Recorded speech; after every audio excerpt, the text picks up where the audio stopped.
गणपति बप्पा मोरया। नमस्कार दोस्तों, रिया शॉर्ट्स और इस विशेष भक्ति कथा में आपका स्वागत है। आज हम बात करेंगे भगवान गणेश की अद्भुत, रोचक और प्रेरणादायक कहानियों की। इस वीडियो को पूरा जरूर देखिए क्योंकि हम बताएंगे गणेश जी का जन्म कैसे हुआ, क्यों वे प्रथम पूज्य कहलाए, उनके विवाह की रहस्यमयी कहानी क्या है, महाभारत लेखन में गणेश जी की भूमिका क्या थी, चंद्रमा को क्यों श्राप मिला, गणेश जी के प्रतीकात्मक अंगों का रहस्य क्या है और गणेशोत्सव का इतिहास क्या है। तो चलिए शुरू करते हैं भक्ति और ज्ञान से भरी यह अद्भुत यात्रा।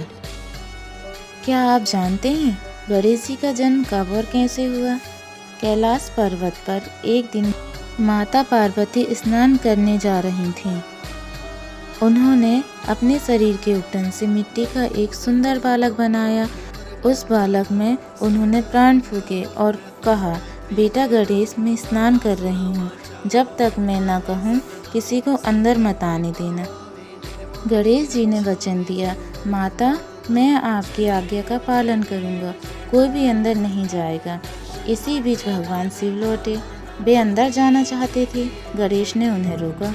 शिव ने कहा, बालक, मैं यहाँ का स्वामी हूँ, मुझे क्यों रोक रहे हो?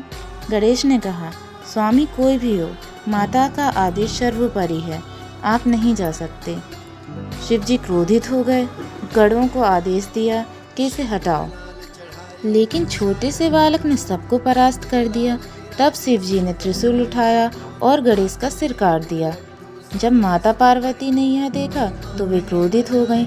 उन्होंने कहा, यदि मेरे पुत्र को जीवित नहीं किया गया तो मैं संपूर्ण सृष्टि का नाश कर दूंगी। तब शिव जी ने देवताओं को आदेश दिया कि उत्तर दिशा में जो भी पहला प्राणी मिले उसका सिर लाओ। वे गए और एक हाथी का सिर लाए।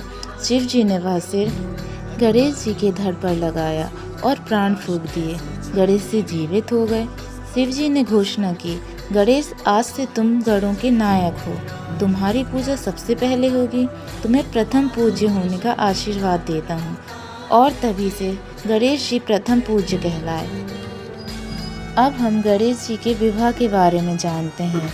एक बार ऋषि मुनियों ने गणेश जी से विवाह की बात की। गणेश जी बोले, पहले मेरा विवाह होगा, फिर कार्तिकेय का। कार्तिकेय जी ने कहा, जो पहले तीनों लोकों का परिक्रमा करेगा उसका विवाह पहले होगा। और कार्तिकेय जी मोर पर बैठकर निकल पड़े। गणेश जी ने सोचा, मेरे माता पिता ही तो मेरा समस्त संसार हैं। और उन्होंने शिव पार्वती की 7 परिक्रमा की और बोले, मैंने तीनों लोगों की परिक्रमा पूरी कर ली, माता पिता ही सब कुछ हैं। गणेश जी की बुद्धि से प्रसन्न होकर ऋषियों ने उनका विवाह रिद्धि और सिद्धि से कराया। इनके 2 पुत्र हुए, शुभ और लाभ। इसलिए गणेश जी के साथ हम शुभ लाभ को भी पूजते हैं। अब महाभारत की कथा जानते हैं। महाभारत की रचना के लिए वेदव्यास जी को एक लेखक चाहिए था। उन्होंने गणेश जी से निवेदन किया। गणेश जी ने कहा, मैं लिखूंगा, पर शर्त यह है कि आप लिखने की गति से बोलेंगे। व्यास जी ने भी कहा, मेरी भी एक शर्त है, आप श्लोक का अर्थ समझे बिना नहीं लिखेंगे। इस प्रकार महाभारत की रचना शुरू हुई। जब भी व्यास जी को विश्राम चाहिए होता, वे कठिन श्लोक बोलते ताकि गणेश जी अर्थ समझने में समय लगाएं। अब हम चंद्रमा के श्राप की बात करते हैं। भाद्रपद मास की चतुर्थी को गणेश जी का जन्मोत्सव था। भक्तों ने ढेरों लड्डू भोग लगाए। गणेश जी ने अधिक लड्डू खा लिए। चलते समय वे ठोकर खाकर गिर गए। चंद्रमा ने उनका उपहास किया। गणेश जी क्रोधित हो गए और क्रोधित होकर श्राप दिया, जो भी तुम्हें देखेगा उसे कलंक लगेगा। तभी देवताओं ने विनती की। गणेश जी ने कहा, भाद्रपद की चतुर्थी को जो मेरा व्रत करेगा उसे चंद्र दर्शन दोष नहीं लगेगा। इसलिए गणेश चतुर्थी पर चंद्र दर्शन वर्जित है। क्या आप जानते हैं, गणेश जी का प्रत्येक अंग शिक्षा देता है। गणेश जी का बड़ा सिर, बड़ी सोच रखो, छोटा नेत्र, गहराई से देखो, बड़े कान, अधिक सुनो, छोटा मुंह, कम बोलो, बड़ा पेट, सहनशील बनो, एक दांत, अपूर्णता में भी पूर्णता ढूंढो। गणेश जी हमें सिखाते हैं, कार्य शुरू करने से पहले योजना बनाओ। माता पिता का सम्मान करो, ज्ञान को महत्व दो, कठिनाइयों से मत घबराओ। दोस्तों, गणित उत्सव हमें बहुत कुछ सिखाता है।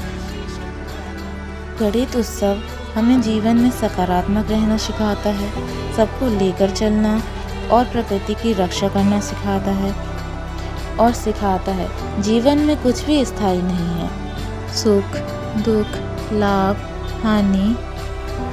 वैसे हम जानते हैं गणित उत्सव सिर्फ धार्मिक पर्व नहीं है, यह एकता और भाईचारे का भी प्रतीक है। दोस्तों, वीडियो अच्छी लगी हो तो लाइक, शेयर और सब्सक्राइब करें। अब मुझे आप इजाज़त दीजिए, मिलते हैं एक नई वीडियो के साथ। तो सब मिलके बोले, गणपति बप्पा मोरया, मंगल मूर्ति मोरया।